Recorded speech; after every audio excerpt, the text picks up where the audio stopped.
I'm in the briefing room. You should hear cuts on channel 1. You should hear channel 1 and channel 2 on the head-on camera. Do you? You only hear channel 1 on your camera. But the head-on, they hear channel 1 and channel 2. Yeah? Yes? We good? 1098 times 6? Okay. All right, very good. Thank you very much. The uni, hold on.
I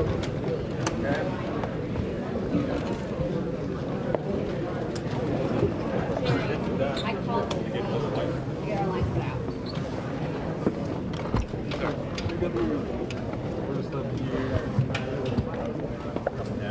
Thanks. Appreciate that.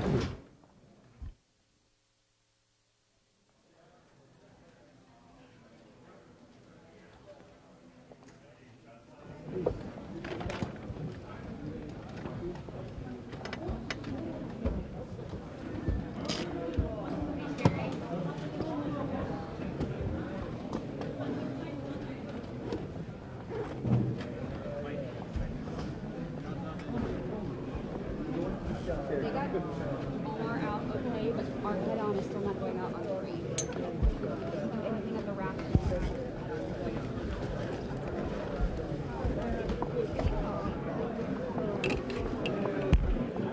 I have 4.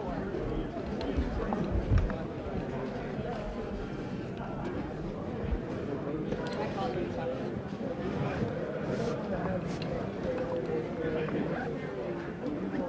Hey, it's Gabby.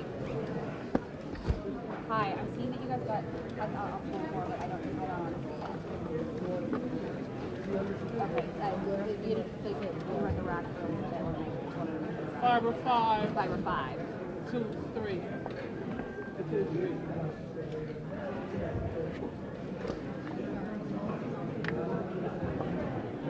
Hi, it's Gabby. Hi. No, I'm just checking. So I see Omar shot on 3. But I don't see his shot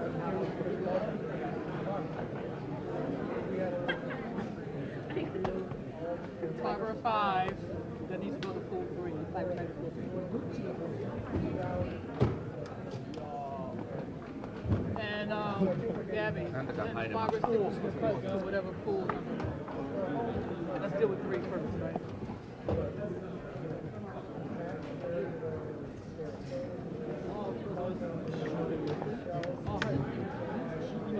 Audio check, audio check. Audio check, 1, 2, audio check, 1, 2, 1, 2. 1, 1, 1. Hey.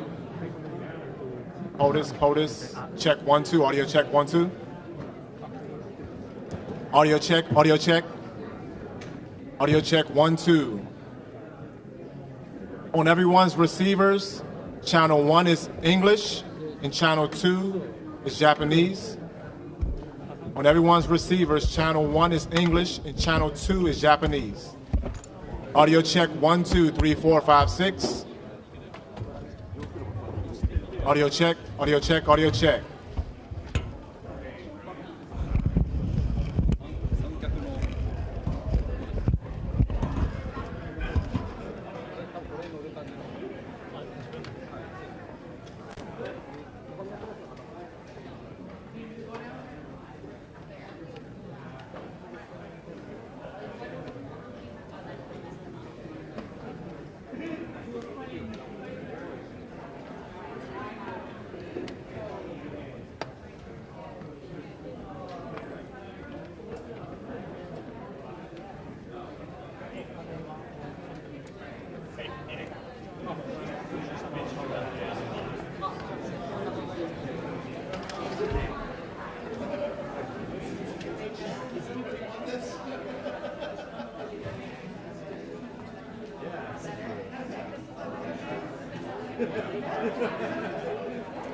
all day, maybe.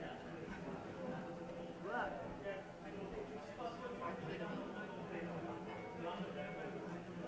I had that little breakfast. Oh, question mark. Take this up front.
This is English, English, English, English, English. あれ合わせた方がいいですよね。English channel, English channel, English, English, English, English, English channel, English, English. Okay.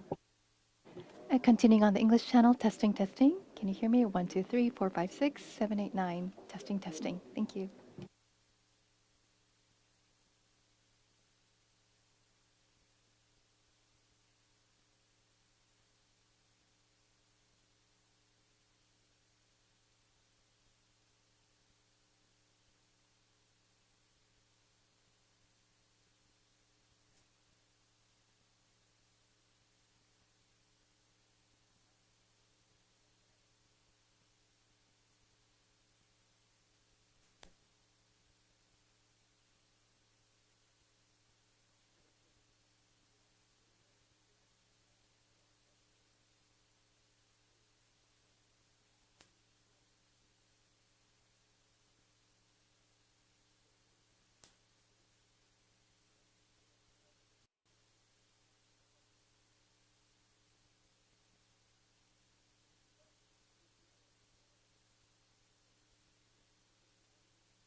But it still takes a second. This is about to start.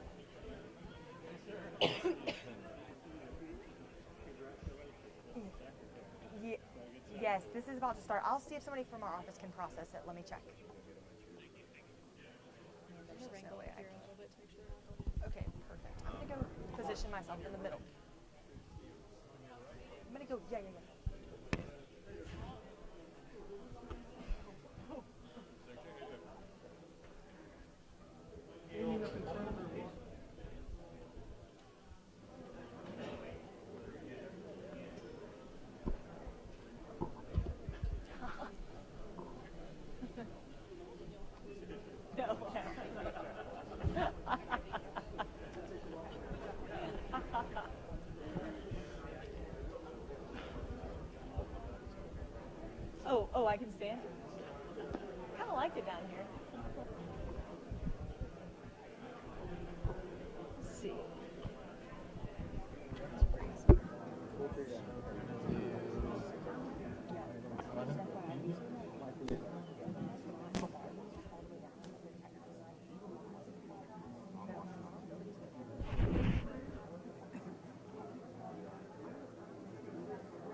Audio check 1 2. Audio check 1 2 3. Hey hey. Audio check 1 2. U.S. podium. Audio check 1 2 3 4 5 6 7 8 9 10. Audio check 1 2 3 4. Good. Okay. Luis, you good? Okay. Going to go to the Prime Minister's podium. Prime Minister's podium. 1 2 3 4 5 6 7 8 9 10. Prime Minister's podium. 1 2 3 4 5 6 7 8 9 10. Josh, you want me to check this too? 1 2 3 4 5 6 7 8 9 10. Let me know when you're good. 1 2, good over there. Good over here on the right.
To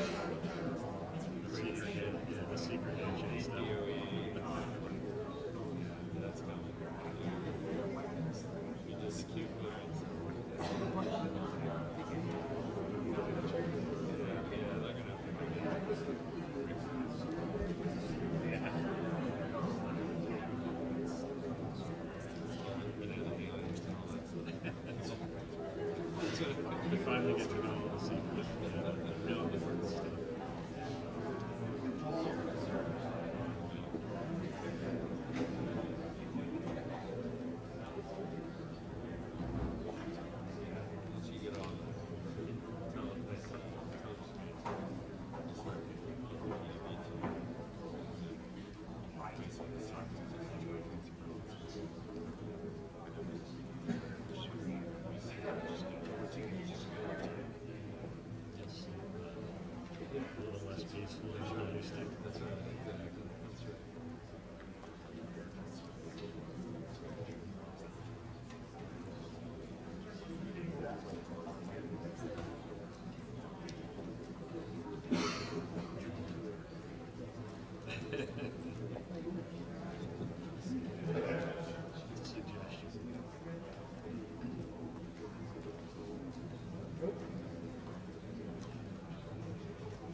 Ladies and gentlemen, the President of the United States and the Prime Minister of Japan.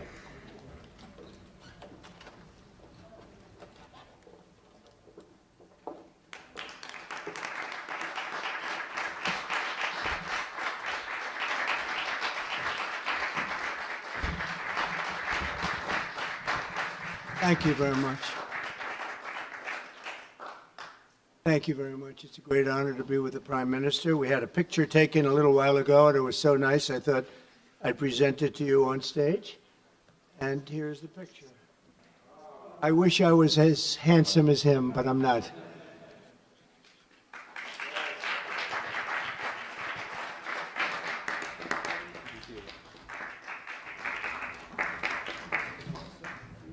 Okay, thank you. Oh.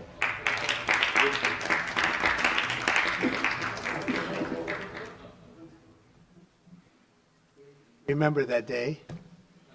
Thank you very much, everybody. Appreciate it. I'm delighted to welcome Japanese Prime Minister Ishiba Shigeru to the White House for the first time. And Prime Minister, it's an honor to have you with us, a great honor. Japan is a great country. Thank you very much. Japan is strong and proud. It's a nation that is home to one of the great civilizations in the history of the world. For nearly 80 years, the American Japanese people have enjoyed a friendship like few others. We've had a great friendship across the vast ocean, and found ourselves united by bonds of history, commerce, culture, mutual admiration, and great respect. After our meeting today, I'm confident that the cherished alliances between our two countries and others also will continue to flourish long and into the future. The military cooperation between the United States and Japan is one of our closest security partnerships, and it's one of the closest we have anywhere in the world. Our service members work together every day to defend our common interests. Japan is committed to double its defense spending by 2027 compared to my first term. They've invested a lot of money because of my first term. We worked on that very hard with Shinzo, the great Shinzo Abe. And we look forward to seeing even more so. Shinzo and I worked very, very long and hard, and those numbers are very reflective after my first term. And now they're going up very substantially based on our conversations today. In addition to being vital for our shared security, Japan is one of the top purchasers of U.S. military exports and equipment. And I'm pleased to say that this week my administration approved nearly $1 billion in foreign military sales to Tokyo. The United States is totally committed to the security of Japan. We will extend the full strength of American deterrence capabilities in defense of our friend and ally, 100%. In the years to come, the Prime Minister and I will be working closely together to maintain peace and security, and I also say peace through strength, and all over the Indo-Pacific. And to that end, we also remain committed to the effort I began in my first term to ensure safety and stability on the Korean Peninsula. Prime Minister Ishiba and I spoke long and hard about a vital economic relationship between our two countries and the continuance of that relationship. The United States and Japan trade over $300 billion in goods and services each year. Japan has invested nearly $800 billion, and that's going to go up very, very substantially in the coming months, more than any other country. And they're going to have some competition. We have a lot of people coming in and investing in the United States. I think the feeling throughout the world has never been stronger about this country. As a result of our victory in 2024, the presidential election, the Japanese investment and technology giant SoftBank announced plans to invest between $100 and $200 billion. And we have many other companies investing that number, higher than that number, some a little bit less, but we have trillions of dollars of investment pouring into our country now that you didn't have just a short while ago. Today, our teams discussed how our two nations can do even more to stay on the cutting edge of artificial intelligence, along with the quantum computing, semiconductors, and other critical technologies. And they're coming out. The problem with technology that kind, it's obsolete in about 2 days, so we have to start all over again. Doesn't last long. We agreed to cooperate even more closely to combat the Chinese economic aggression, which is quite aggressive. I'm also pleased to announce that Japan will soon begin importing historic new shipments of clean American liquefied natural gas in record numbers. It'll be record numbers. With our Secretary of the Interior, we were talking, I think Doug is here. Hello, Doug. Please stand up, Doug. Doug Burgum, everybody. We're talking about the pipeline in Alaska, which is the closest point of major oil and gas to Japan by far. Less than half the distance of any other location. We're talking about a joint venture of some type between Japan and us, having to do with Alaska oil and gas, and that's very exciting. They're very excited about it, so are we. As we deepen our economic relationship, I made clear that the United States will be conducting trade with all countries based on the principle of fairness and reciprocity. Chronic trade deficits not only undermine our economy, they really do, and we're going to get rid of the trade. We have a trade deficit with Japan of over $100 billion, but we're going to work that out, and I think very quickly, frankly. We can do it just on oil and gas. We can work it out, so we intend to do it very quickly. We both understand that. And as America welcomes new foreign investment, we also want to ensure that companies build their products and factories here in America, not simply buy the assets that we have. And Japan is going to be opening up auto plants. New auto plants are being built currently as we speak. They've just been started. Toyota is one, and Nissan's going to be doing something very exciting about U.S. Steel. They'll be looking at an investment rather than a purchase. We didn't like the idea. U.S. Steel is a very important company to us. It was the greatest company in the world for 15 years, many years ago, 80 years ago. And we didn't want to see that leave. And it wouldn't actually leave, but the concept, psychologically not good. So they've agreed to invest heavily in U.S. Steel as opposed to own it. And that sounds very exciting. And we're going to meet with Nissan next week, the head of Nissan, very great company, and they'll work out the details. I'll help. I'll be there to mediate and arbitrate. And I had the privilege of working closely with the great Prime Minister, as you know, and you know him very well, Shinzo Abe, the longest-serving Prime Minister in Japan's history. Likewise, I expect that this Prime Minister is going to be a great one. I really believe that he's going to be a great one. I've gotten to know him for not long, but I can see what they have. He's got the qualities of greatness. He's going to do a fantastic job for Japan and for the Japanese people. And I'd like now to invite the Prime Minister to say a few words, and then we'll take some questions. Mr. Prime Minister, thank you. Thank you very much. Mr. President Trump, I would like to sincerely thank you for inviting me to the White House today, immediately following your inauguration. I also thank you for your very warm hospitality. I have come to Washington, D.C. with the hope of having a face-to-face meeting and deepening our mutual understanding at this early date with President Trump, who is now leading the United States, the most important country for Japan's diplomacy and security, and aligning our perspectives and visions that Japan and the United States should pursue. What should we do to advance the national interests of both of our countries in synergy and to realize peace and prosperity in the Indo-Pacific? I am convinced that the answer lies in further strengthening the strong and unwavering Japan-U.S. alliance to achieve a free and open Indo-Pacific. President and I concurred to strengthen the deterrence and response capabilities of the alliance and to work closely in addressing strategic challenges that both countries are facing in this region. I conveyed to the President that Japan, as an ally of the United States, is ready to share responsibilities and to play its own role.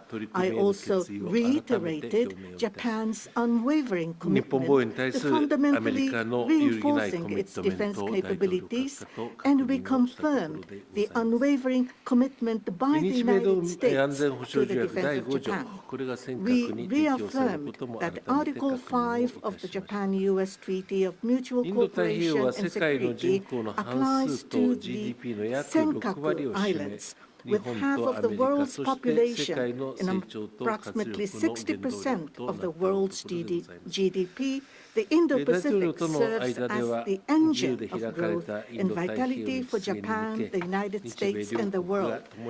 President and I also concurred that the United States and Japan will make further efforts in a wide range of areas, working hand in hand together to realize a free and open Indo-Pacific. In this context, we also concurred to further advance cooperation of the multi-layered networks of the like-minded countries, including the Quad and trilateral cooperation with the Republic of Korea and the Philippines.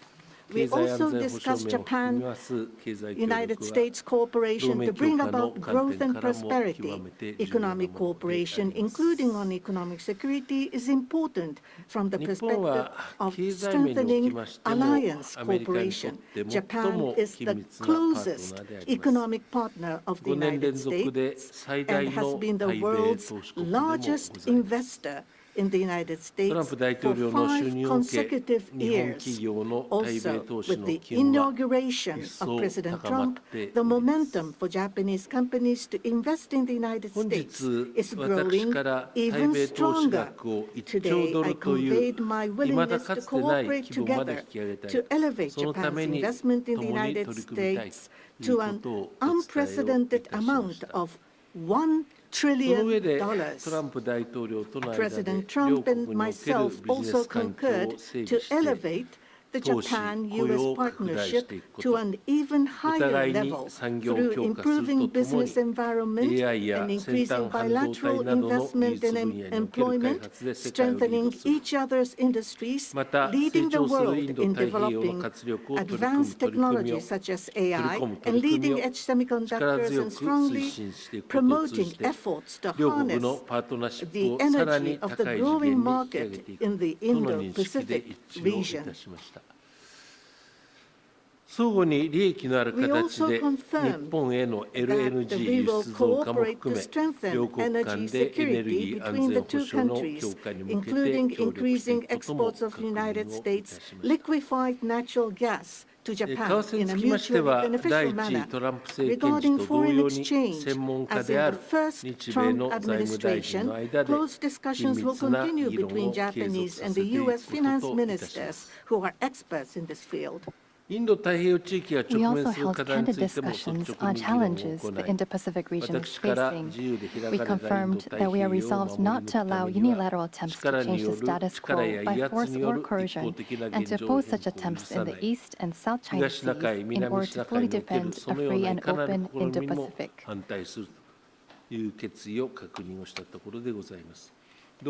We also reiterated the importance of peace and stability across the Taiwan Strait. Regarding North Korea, we affirmed the need to address its nuclear and missile program, which poses a serious threat to Japan, the U.S., and beyond, and that Japan and the U.S. will work together toward the complete denuclearization of North Korea. As the abductees and their families continue to age, I conveyed my strong sense of urgency and determination directly to President Trump and gained his renewed strong support for the immediate resolution of the abductions issue.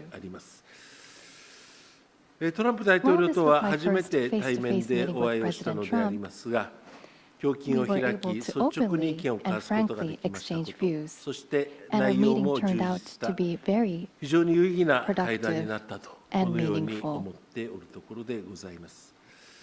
As a result of today's meeting, which marked a new departure for the Japan-U.S. relations, we are issuing a Japan-U.S. Joint Leader Statement. This document will serve as a compass for further cooperation between our two countries. On the basis of these deliverables, I look forward to working together with President Trump, who I respect immensely, to usher in a new golden age of Japan-U.S. relations. I look forward to welcoming you to Japan, and I'm very excited about that prospect. Thank you, Mr. President. Thank you. Thank you. Any questions, please? Peter? President Trump, I have two on DOGE. Elon Musk said today, I love Donald Trump as much as a straight man can love another man. What does the First Lady think about that? Oh, I think she'll be okay with it somehow. So, Democratic lawmakers are really upset that DOGE engineers have access to these Treasury payment systems. The Senate Intel Defense wrote a letter to Susan Wiles. They're saying that these systems are used to disperse trillions of dollars each year and contain everyday Americans' personal information like social security numbers, home addresses, bank accounts. Why does DOGE need all of that? Well, it doesn't, but they get it very easily. I mean, we don't have very good security in our country, and they get it very easily. And what we're doing, if you look at what has just taken place with respect to some of the investments that have been made on another agency that people have been talking about for years, but nobody did anything about it, it's absolutely obscene, dangerous, bad, very costly. I mean, virtually every investment made is a con job. There's nothing of value to anybody unless there's a kickback scheme going on, which is possible. And we're going to be doing more and more of that. We're going to be looking at Department of Education. We're going to be looking at even our military. We're going to be looking at tremendous amounts of money, Peter, being spent on things that bear no relationship to anything and have no value. We're talking about trillions of dollars. It will be, in the end, trillions of dollars being absolutely wasted and perhaps illegally. I would say certainly in many cases illegally, but perhaps illegally overall. And I'm very proud of the job that this group of young people, generally young people, but very smart people, they're doing. They're doing it at my insistence. It would be a lot easier not to do it, but we have to take some of these things apart to find the corruption. And we found tremendous corruption. You mentioned the Department of Education. What do you think when you saw Democratic lawmakers trying to get into the Department of Education earlier today?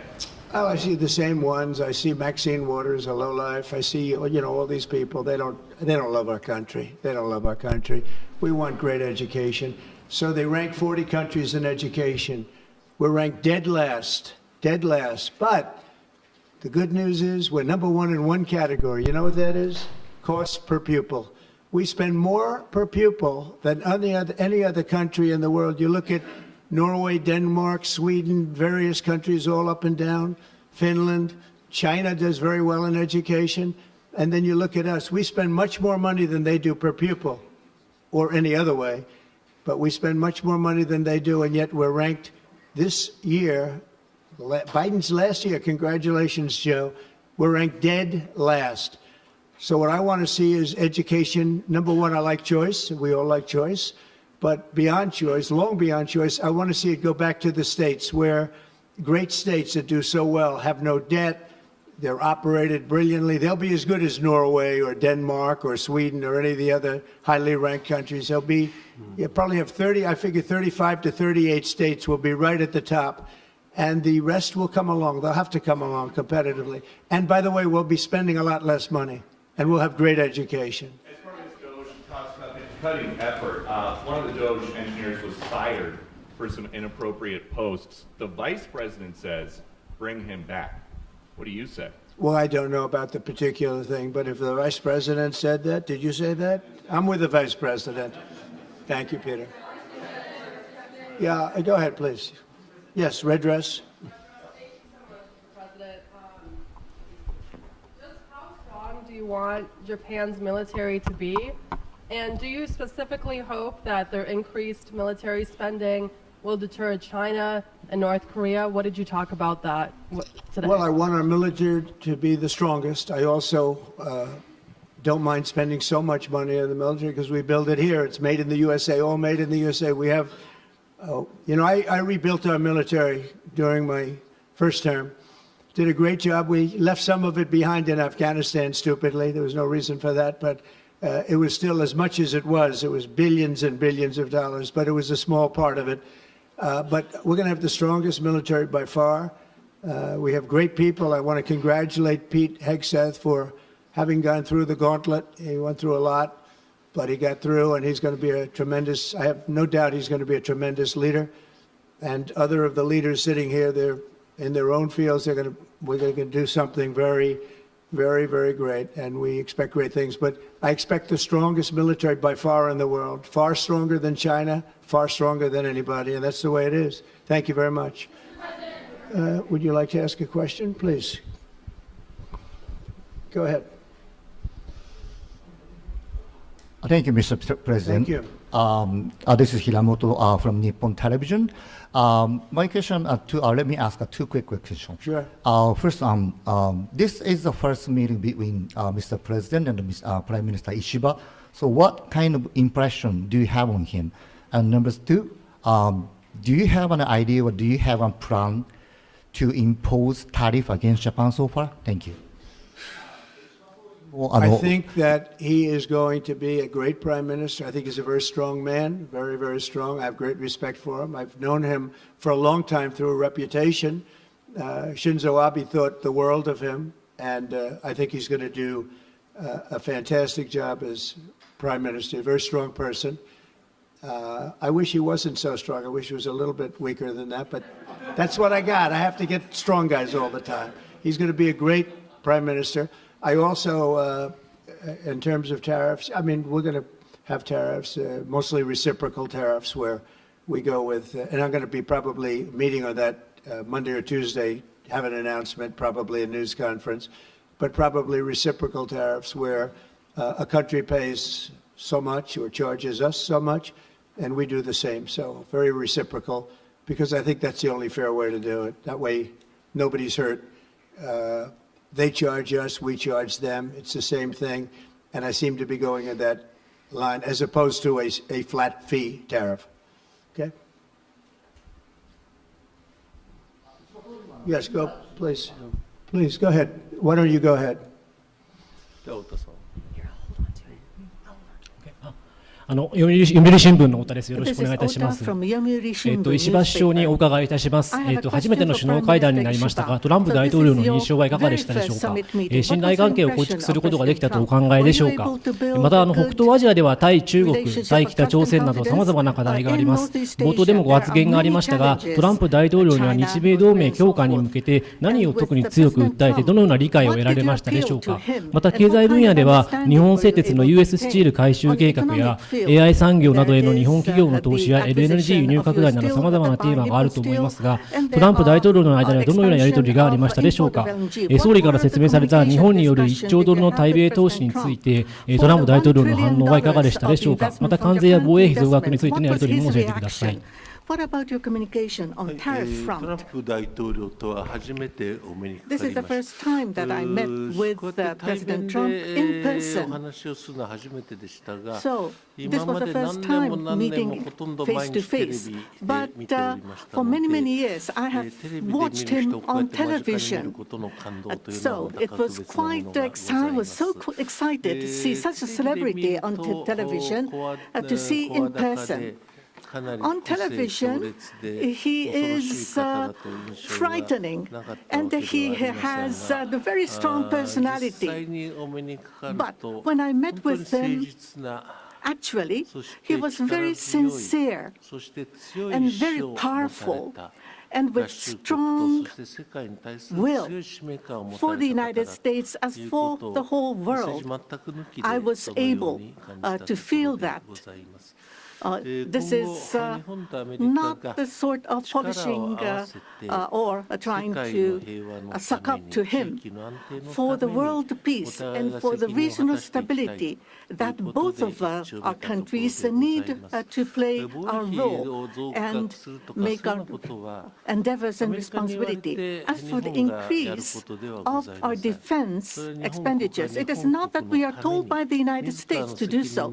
Japan, on our own decision and on our own responsibility, we need to increase our defense expenditures. But of course, we need to communicate and consult with the United States. But the responsibility is with Japan, and the decision is with Japan. Now, on the tariffs, that if it is mutually beneficial, tariffs need to be set. And as for Japan, as Mr. President has introduced to us, an unprecedented investment will be made from Japan to the United States, and so many jobs will be created. So $1 trillion is the target. And this will be to the benefit of the United States, but also to the benefit of Japan as well. Investment is mutually beneficial. So be it with U.S. Steel, as Mr. President says, it is not acquisition, it is investment. So the Japanese technology will be provided, and the better quality products will be manufactured in the United States, and the U.S. steel will make products which will contribute not only to the United States and Japan, but also to the whole world. It is not one-sided. It will be reciprocal. It will be mutually beneficial. And I believe we were able to share on this. And that is the biggest result that I have seen today. Thank you very much. Go ahead, please. Yeah. I wanted to ask you about that U.S. Steel deal. So you're saying that is this a restructuring of the deal that's happening, and then will you approve? They're doing it as an investment, no longer a purchase. Okay. I didn't want it purchased, but investment I love. And they're going to do a big investment, subject to getting the deal done. And that's they'll be something doing you a would big. approve? Where the US, I'm okay with that, sure. And for the Prime Minister, what was your argument to the President related to U.S. Steel? And one more on tariffs, Mr. President, if I could. You said on tariffs that you'd like them to be reciprocal, back and forth. What was the reception from the Japanese Prime Minister when you said that, or when you talked Well, about we didn't discuss tariffs too much. We really discussed many other things, including the pipeline in Alaska, which I think is going to be maybe the most exciting thing with Doug, Chris. We discussed that at length, the pipeline. I mean, it seemed to be of great interest to them. It's, we have potentially more oil and gas than in Saudi Arabia, just in Alaska. We have the most of any country in the world. It's a big asset for the United States, but we haven't used it. We go to Venezuela, we go to other places to take oil and gas, and we have more than anybody. It's an amazing phenomenon that took place over the last 4 years. Nobody understands it, including the people that were in charge of it. They had no clue what they were doing. So it was a big problem. They were surprised actually too. They were saying why didn't they wouldn't sell them LNG. They wouldn't sell it. Japan wanted to buy LNG and Biden wouldn't sell it. And I'm trying to figure that one out. Maybe it was the environment. You might answer that question. He's curious about that himself, I think. Thank you very much. If you want to answer that, you may, about LNG, that the United States wouldn't sell you LNG.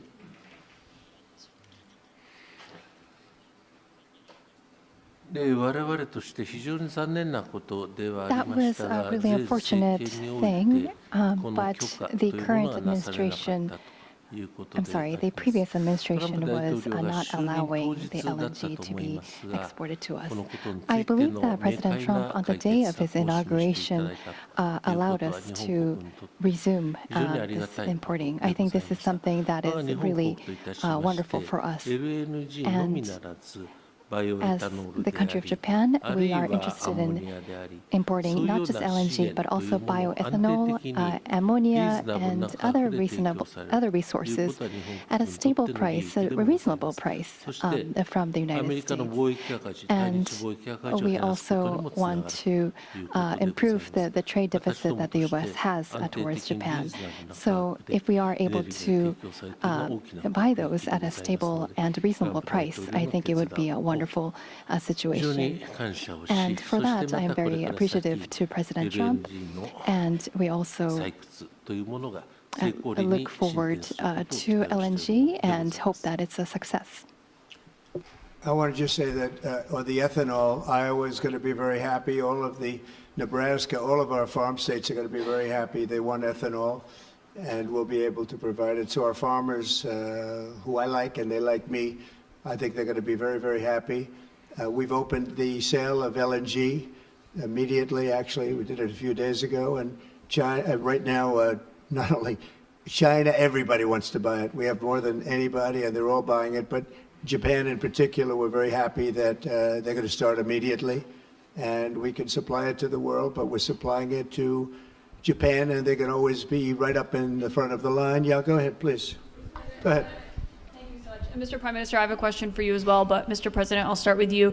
Well, quickly to follow up on what Peter was asking, have you directed Elon Musk to review Pentagon spending, given it's the biggest discretionary spending in the federal budget? Yes, I have Pentagon, education, just about everything. We're going to go through everything, just as it was so bad with what we just went through with this horrible situation we just went through, and I guess 97% of the people have been dismissed. It was very, very unfortunate. You're not going to find anything like that, but you're going to find a lot. And I've instructed him to go check out education, to check out the Pentagon, which is the military. And, sadly, you'll find some things that are pretty bad. But I don't think proportionally you're going to see anything like we just saw. FBI has turned over a list to the Justice Department of the FBI agents who worked on the January 6 rioters cases.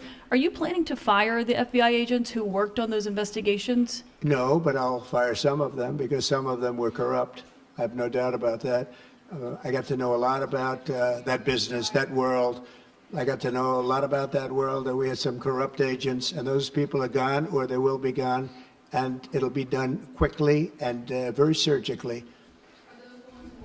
Did you have a question for the Prime Minister? Talk up. Are those the ones who worked on the January 6th? I don't know. I know we have some that are very corrupt and we don't like it. We're going to bring back the reputation of the FBI. Kash Patel is going to do a great job. And we're going to bring back the reputation of the FBI, which has been hurt very badly. It's been devastated over the last 4 years. You have just been meeting for the first time with President Trump. The last administration famously did not have hardly any, if at all, contact with North Korea. President Trump certainly did the last time he was in office. Would you like to see him resume that contact and also that in-person meeting that he had with the North Korean leader, Kim Jong-un?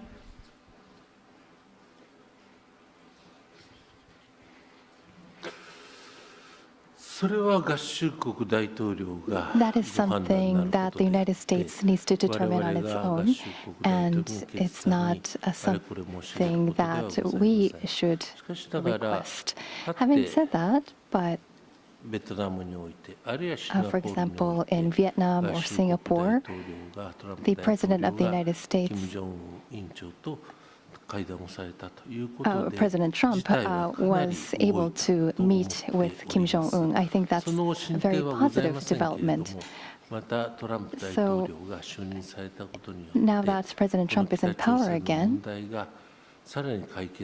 if we are able to move towards resolving issues with the North Korea, I think it would be great. And of course, for us, that includes not only denuclearization, but also resolving the abductee issue. And so not only the victims of the abductees, but also their families too are aging, and so our time is limited. So if the President of the United States, if President Trump is able to resolve this issue, we do understand that it's a Japan issue first and foremost. Having said that, we would love to continue to cooperate with them. It's actually a good question, and we will have relations with North Korea, with Kim Jong-un. I got along with him very well, as you know. I think I stopped the war. I think if I wouldn't have won that particular election, you would have ended up in a very bad situation.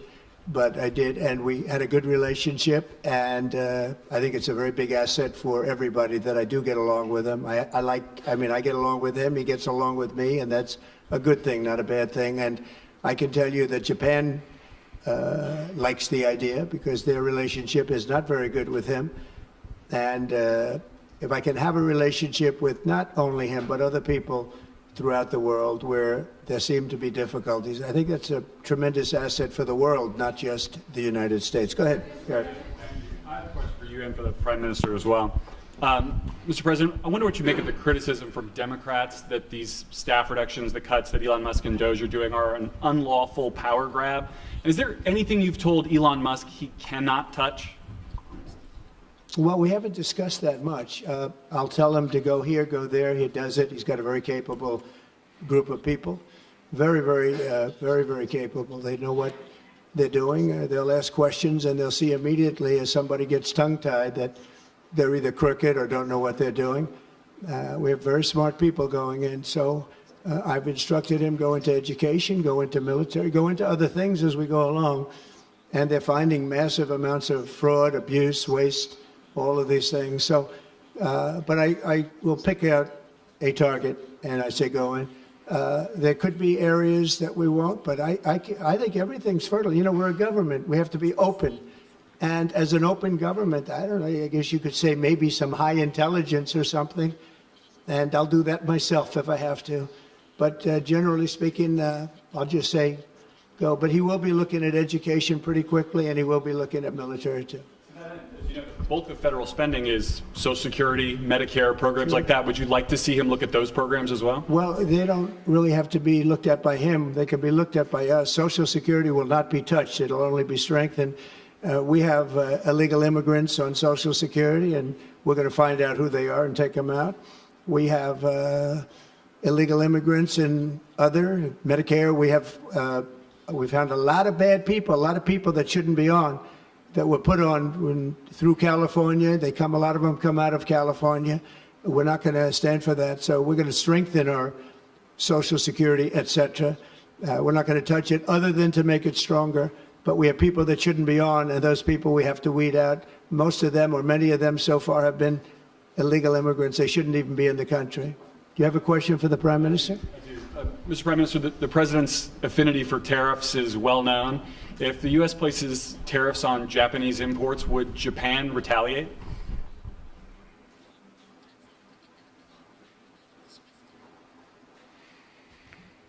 I am unable to respond to a theoretical question. That's the official answer that we have. That's a very good answer. Very good answer. Wow. That's very good. He knows what he's doing. Thank you very much, everybody. Thank you.